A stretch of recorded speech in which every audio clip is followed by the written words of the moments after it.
안녕하세요. 맥키네지 투자클럽입니다. 셀트리온. 자, 정부가 대주주 기준 상향 관련되는 부분, 양도세 관련해서 이제 다음 주에 이 발표가 될 가능성이 있는데요. 기존에 10억에서 30억에서 50억까지 뭐 검토한다. 이런 어떤 기사들이 나와 있습니다. 자, 저가 매도하고 고가 매수하고 있는 국민연금. 왜 이럴까요? 이 부분도 한번 살펴보도록 하겠습니다. 자, 이제 주말 내에 이제 계속 기사가 나오고 있는 부분들이 이제 대주주 기준 관련되는 부분인데요. 11월 달에 공매도 금지 관련되는 부분과 더불어서 항상 연말만 되면 이 개인들의 어떤 매도 물량, 특히 이제 대주주 관련되는 부분에서 시장의 어떤 이제 변동성 요인으로 항상 좀 작용을 하고 있기 때문에 이 부분에 대한 어떤 제도 개선이 상당히 좀 뭐 필요해 보이는데요. 그래서 정부나 이제 여건 야건에서 이 부분들이 절대적인 어떤 숫자들이 이렇다 저렇다 하는 것보다 지금 계속 이제 매년마다 연말 되면 대규모로 일단 매물들이 나오면서 시장 교란 요인으로 좀 작용하고 있는 부분이거든요. 그래서 세수 관련되는 부분에 대해서 좀 더 합리적인 어떤 방법들이 필요해 보이는데, 요게 이제 국회에서 이제 세법 관련되는 부분으로 변경이 되어서 이제 진행되는 부분이기 때문에 계속 이제 진통을 좀 겪고 있다, 이렇게 보여집니다. 그래서 양도세 소득 부과 관련되어서 대주주 기준이 지금 10억에서 상향되는 어떤 방향이 다음 주 발표할 것이다. 연내에 이제 기준 되기 전까지는 이 부분이 나와야 되는데요. 이 뉴스원 기사를 보게 되면 여권 관계자와 뭐 이렇게 통화를 하고 난 다음에 상향 검토를 진행 중이다. 그리고 좀 구체적인 디테일은 현재 10억에서 30억하고 이제 50억 사이. 이번 정부 들어서는 이제 뭐 100억까지 이야기가 나왔다가 50억, 최근에는 좀 이제 현실적인 방안을 해서 뭐 30억, 50억 이렇게 지금 이야기가 나오고 있습니다. 이 종목당 10억이죠. 그래서 이제 뭐 여러 포트폴리오로 해서 이제 10억 이상이 되면 또 이 부분을 좀 피해가기 때문에 논란들이 있습니다. 그리고 이제 지분율이 이제 코스피 쪽에서는 1%, 코스닥에서는 2% 되면 이제 대주주로 이렇게 분류가 되는데요. 그래서 양도 차익에 대해서 20%의 어떤 세금이 부과되기 때문에 이 대주주 요건을 완화를 좀 해서 과도하게 이제 낮은 어떤 기준 때문에 주식시장에서 변동성이 발생하고 있다. 이게 이제 뭐 실질적으로 항상 연말만 되면 지금 반복되고 있는 게 몇 년째죠. 지금 작년에도 12월 28일 전날 기준이 개인들이 한 1조 5천억 정도 매도를 하고, 그리고 난 다음에 또 이제 그 다음에 연내에 다시 또 삽니다. 그러니까 이게 그 세금을 피하기 위해서 팔았다가 다시 사는 어떤 흐름이기 때문에 이 장기 보유에 관련되는 부분에도 조금 안 맞고, 시장에도 변동성이 있고 뭐 이런 어떤 부분들이 좀 이상한 어떤 규정이라고 볼 수 있어요.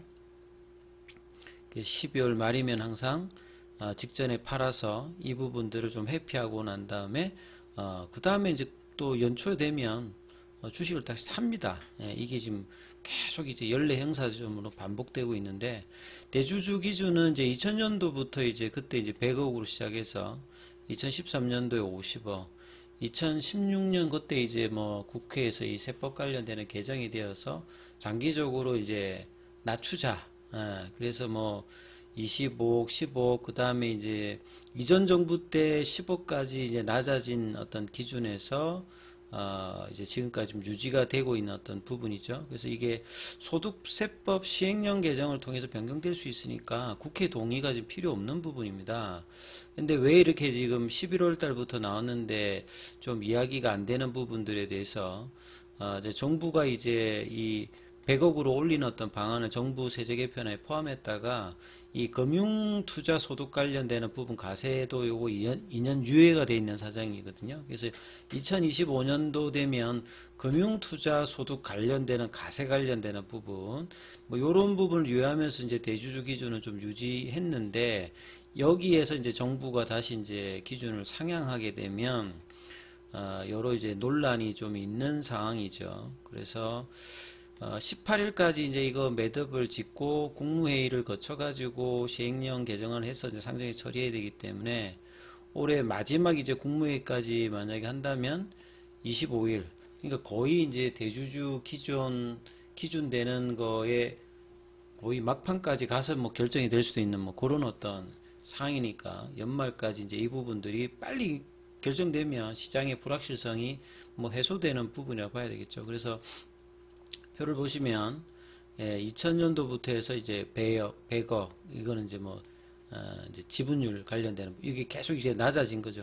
그만큼 이제 낮아졌다는 말은 이전보다는 세금의 어떤 이제 부담 대상 가세 이제 대상이라든지 세금 관련되는 부분이 그 100억에서 이제 10억대로 내려왔으니까 계속 뭐 올라갔겠죠. 그래서 이제 이런 어떤 이제 세수 부분을 다시 이제 이걸 올라가게 되면 뭐 이렇게 줄어드는 부분들도 있을 건데 뭐 이런 어떤 부분과 시장의 어떤 변동성 부분이 이제 뭐 겹치면서 이야기가 나옵니다. 그래서 뭐 표도 되게 많은데 이제 정부와는 기존에 100억이었고 자, 그 다음에 지금 10억 관련되는 부분에서 절충학으로 20억, 30억인데 뭐 뉴스원 기사를 보게 되면 또 30억에서 50억까지 지금 어떤 식으로 뭐 결정이 날지가 일단 중요할 것 같고요.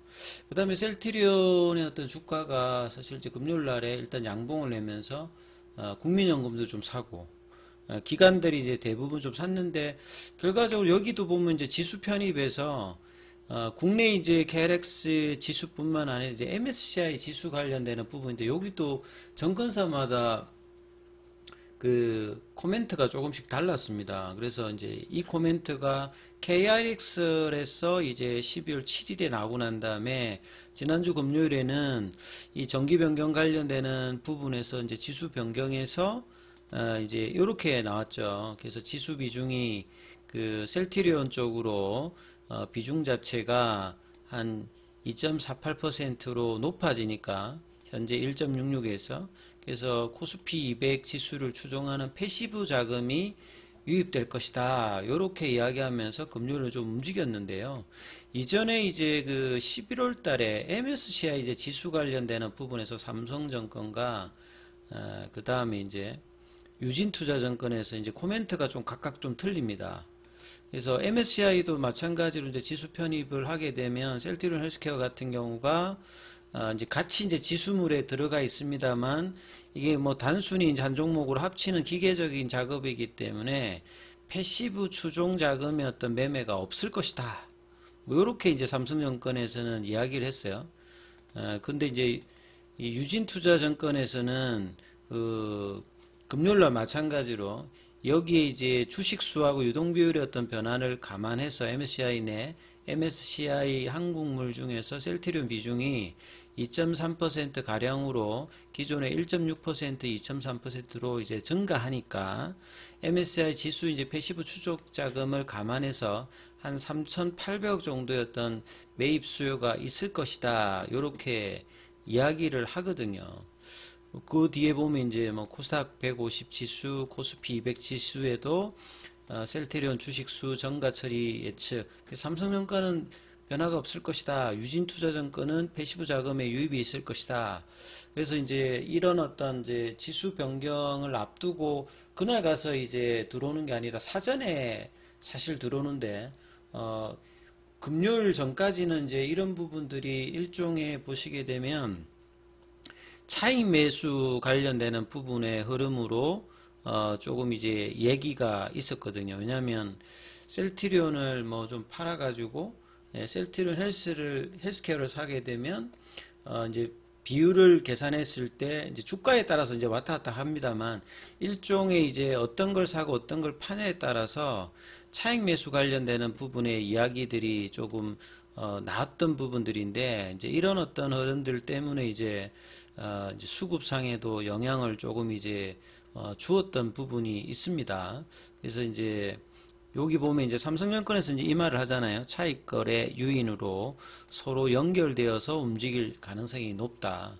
그래서 셀트리온 헬스케어는 이제 거래 정지 관련되는 부분이 이제 다음 주 금요일 날 일단 정지가 되니까 셀트리온 헬스케어를 가지고 있는 분들이 받게 되는 셀트리온 주식 수가 이제 뭐 한 주당 이제 0.449주씩 받지 않습니까? 여기에 따라서 주가에 따라서 이제 차익 거래 관련되는 부분이 있으면서 여기도 좀 등락이 있었는데 결과적으로는 패시브 자금의 어떤 유입 기대감으로 금요일은 좀 움직였다 이렇게 평가를 받을 수 있는 거죠.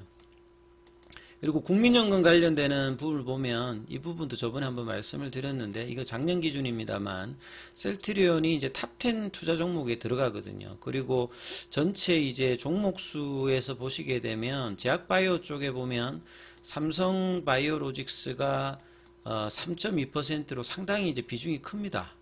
그 다음에 셀트리온이 이제 작년 기준으로 1.4%, 뭐 지분율로 보면 6.8, 뭐 7.6이니까 여기가 좀 더 높은데, 이런 어떤 지분율 대비해서 더 많은 어떤 셀트리온은 전체 이제 주식 그 자산군 내 비중 자체는 삼성바이오로직스의 절반 밑으로 지금 가지고 있는 어떤 흐름이 작년도에도 나타났고, 그 외에 이제 뭐 한미약품이라든지 제약바이오 쪽에서 보유하고 있는 게 SK바이오팜 전체 중에서 이제 상위 한 120개 정도에서만 SK바이오사이언스, 대웅제약, 셀트리온 헬스케어 이렇게 한 6개, 7개 정도가 제약바이오 쪽에 그 120 안에 들어가 있거든요. 그래서 이제 이런 부분들을 본다라고 하면 실제 이제 주식시장에서 수급을 보면요. 연기금이 이제 그 금요일날 일단 매수가 들어왔잖아요. 매수가 들어왔는데 1년 전체로 보시게 되면 셀트리온 쪽은 이제 매도를 이렇게 했습니다. 올해 1월 달부터 해가지고 지금까지 보면 연기금은 이제 전체적으로 매도가 이렇게 나와 있고요. 그 다음에 이제 삼성 바이오로직스를 보게 되면 여기는 플러스죠. 최근에 이제 매도를 보게 되면 뭐 같이 일단 뭐 파는 흐름들이 나타났습니다만 연 단위로 보게 되면 삼성바이오로직스는 이제 지분율은 낮은데 이제 자산에서 비중하는 부분들은 많았고 그리고 올해도 순매수 흐름들을 전체적으로 보였다면 셀트리온은 뭐 계속 팔았던 흐름이죠. 그래서 올해 셀트리온의 어떤 주가 흐름들 자체가 전반적으로 이제 이렇게 밑에 있었지 않습니까? 최근에 밑에 있었고 그 다음에 이제 그 13만원대까지 이제 합병 관련되는 부분에서 요렇게 이제 오르고 있을 때 그리고 떨어질 때도 계속 일단 국민연금의 매수 흐름들을 보시게 되면 계속 팔았어요. 그죠? 11월달 9월달 뭐 이렇게 10월달 올라갈 때 계속 이렇게 팔았죠. 팔고 8월달도 팔고 뭐 전반적으로 계속 팔았다가 최근에 어떤 수급을 보시게 되면 이렇게 뭐 계속 이렇게 파는 흐름들이 있었는데 살 때를 보시게 되면 이렇게 양봉일 때 이렇게 사주죠. 그래서 결국은 좀 저점에서는 오히려 셀트리온에 대해서 그 뭐 요때도 뭐 팔았는데 요 밑단에서는 이제 계속 좀 파는 흐름들을 보이다가 금요일날 이렇게 양봉을 형성했을 때 연기금이 일단 사줬습니다. 연기금이 사니까 뭐 나머지 이제 기관들도 같이 샀는데 앞서 이제 연기금은 기금 운영 전략을 그것도 탑10 종목에 들어가 있으니까 분명히 이제 이렇게 이야기를 하고 있는데 내재 가치가 우량한 종목 발굴해서 장기 투자를 지향한다 분명히 이렇게 되어 있는데요. 장기 투자라는 게 밸류에이션 대비해서 낮을 때 좀 사서 장기간 보유해서 이제 올라가면 하는데 셀트리온은 밸류에이션 대비해서 낮은 가격에서 계속 오래 들어서 팔았고요. 그리고 이제 밑에서 안 사고 또 위에서는 또 사고 그래서 이 매매 전략을 보면 모멘텀 전략도 아니고 뭐 롱숏 전략도 아니고 좀 이상한 어떤 흐름들을 국민연금에서 이것도 이제 비중 자체가 전체 제약바이오에서 낮은 편이 아니거든요.